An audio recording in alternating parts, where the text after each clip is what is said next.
We're just literally doing what we're supposed to, just living our lives, and then somebody selfishly comes and takes that away. Tonight, for the first time, we are hearing from the woman who was critically injured in that deadly hit and run. The crash also injured a man riding a bike and killed his young son, who was being pulled in a trailer. Now, a 22-year-old man is under arrest. Erin Bailey tonight is staying with her grandmother and her mom because she needs around-the-clock care. She told our Logan Gay tonight she never could have predicted what happened that night on the southeast side of Indy, or the outpouring of support that came later. Hey, Scott, Erin was just released from the hospital on Monday, and she's still trying to come to terms with how her life drastically changed in the blink of an eye. How's it going? Sitting at her grandmother's house, wearing a neck brace, with her walker nearby, Erin Bailey remembers the moments before the catastrophic crash that killed a 4-year-old boy in a bicycle trailer with his father. His father and Erin were critically injured. She says she was heading home from the store, ready to end what she says was a very good day. Like, my boyfriend showed me pictures from earlier that day, and we were like at the garden store, and I was just like so happy and like smiling. That all changed in seconds. I was pretty confused. I remember driving, minding my own business, and then I was just like in really, really bad pain, and my face was in the ground. Bailey had been hit by another driver. Police say that person ran a red light. Court documents say the driver was going 80 miles per hour seconds before the crash.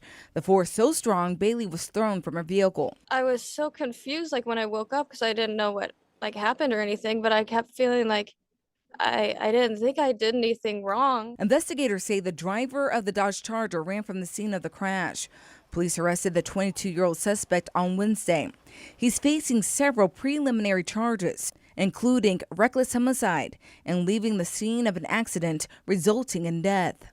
Bailey says she's glad he's off the streets. It's so disgusting, and especially to think that that person fled the scene after knowing what they had done and having to know that it was bad, and knowing that people's lives were really impacted and ruined and taken. And even though Bailey can't work in her beloved garden right now or work on her art projects, there is some sunshine in her life. The support and love she's receiving from the community. I think that's really what's helping me heal too. Like, just having that support system, it makes me so happy when people come to visit me and when people write me notes. She looks forward to returning to her normal life. I just wanted to do all the things that I don't like. I want to just be home and like do my laundry and do all the things that you don't usually like doing. Because turns out that's a big part of living. Erin is a beloved staff member at the Saka Japanese restaurant, and they are actually collecting stickers from customers to decorate Erin's walker. And she loves this idea and is so excited about it. And for more information about how you can help Erin, visit our website, WTHR.com. Tonight, a 22-year-old man is under arrest. He's accused in a hit-and-run crash that killed a little 4-year-old boy, Alan Garcia. And tonight, nearly a week after the accident, his father is still hospitalized, and another driver is also recovering from critical injuries. So tonight, Alan's mom wants the suspect to know the pain her family is feeling. She talked with our Marina Silva today. 1 week since that crash, and still Cristobal Garcia is here at Eskenazi Hospital. His wife Marcela tells me between the grief of losing her 4-year-old son and her husband still in the hospital, this grief is unimaginable. This week, IMPD arrested a 22-year-old man in connection to the hit and run. Court documents say just before the crash, the man was allegedly driving 80 miles per hour in a 40 miles per hour zone. Then he took off running. That crash took the life of 4-year-old Alan Salas Garcia. He was riding in a bike trailer with his father when they were hit. Alan died at Riley Hospital. Now his mom, Marcela Garcia, wants justice for her family. He has to pay for what he did. I'm not recovering my baby, but I want to think about it, how I feel that he take me away from my baby. Garcia tells me what gets her through this is knowing one day she'll see her son again. Reporting in Indianapolis, Marina Silva, 13 News.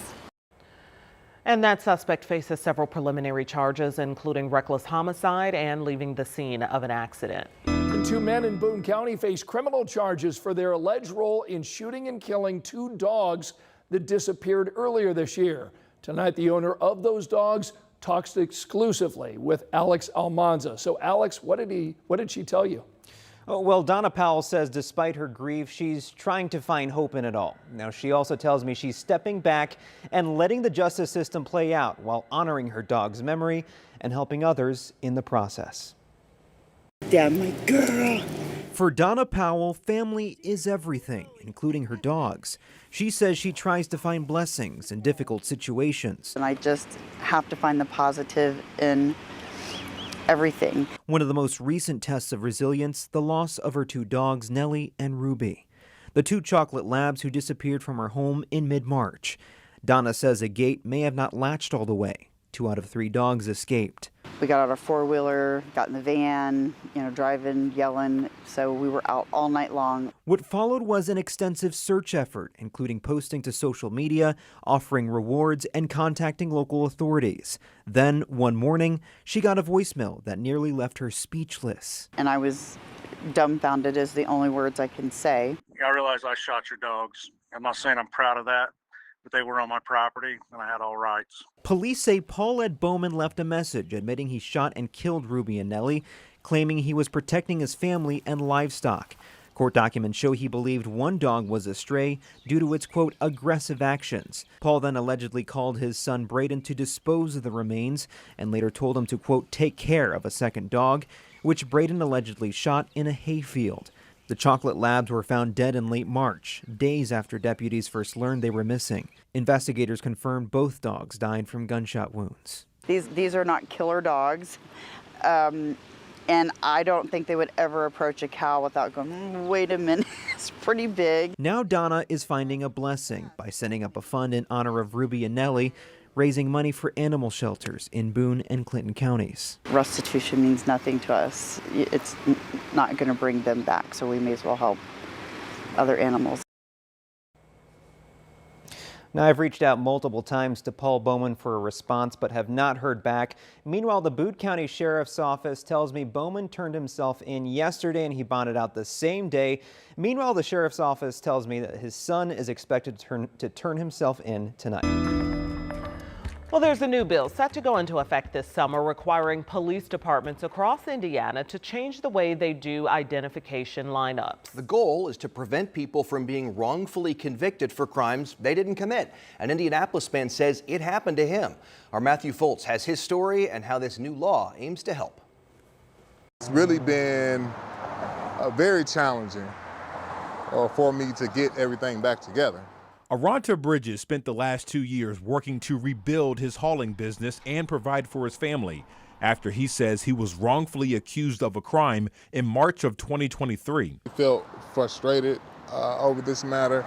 I find myself a lot of times focusing too much on the case. 2 years ago, the Indianapolis father and small business owner reached out to 13 News in fear as he was looking at up to 17 and a half years in jail for identity theft and auto theft of a U-Haul truck. Bridges says he didn't do it, and he believes he was misidentified in a mugshot lineup.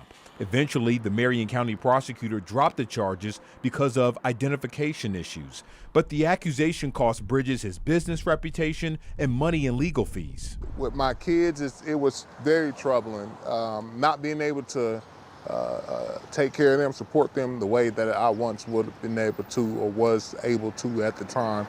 A new law now goes into effect this summer that state lawmakers hope will prevent situations like this from happening to other Hoosiers. We started working with the Indiana Public Defenders Council actually last year during the last Indiana session on this bill. Jimmy Groulet is a Notre Dame law professor and founder of the Exoneration Justice Clinic. He helped inspire Senate Bill 141, which was signed by Governor Mike Braun. So starting July 1st, the new law requires police to do 3 new things during the eyewitness identification police lineup process. Police must give proper instructions to the witness. People shown in a lineup must have similar features so they can't look vastly different from the alleged suspect. And lastly, the witness will be required to sign a statement saying that they have identified the person with confidence. I mean, a misidentification, turning somebody's life upside down, is not okay by no means. As for Bridges, he says he's suing U-Haul, the city of Indianapolis, and IMPD in federal court. Both U-Haul and IMPD have filed motions to dismiss the case. 13 News reached out to the city and U-Haul about the lawsuit, and they say they cannot comment on pending litigation. Bridges says he just hopes his case can shed light on the impact the wrong ID can have on everyday people. It can't just be we made a mistake, we sorry.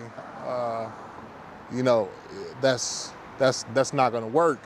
Definitely if someone has lost something within that situation. Reporting in Indianapolis, I'm Matthew Foltz,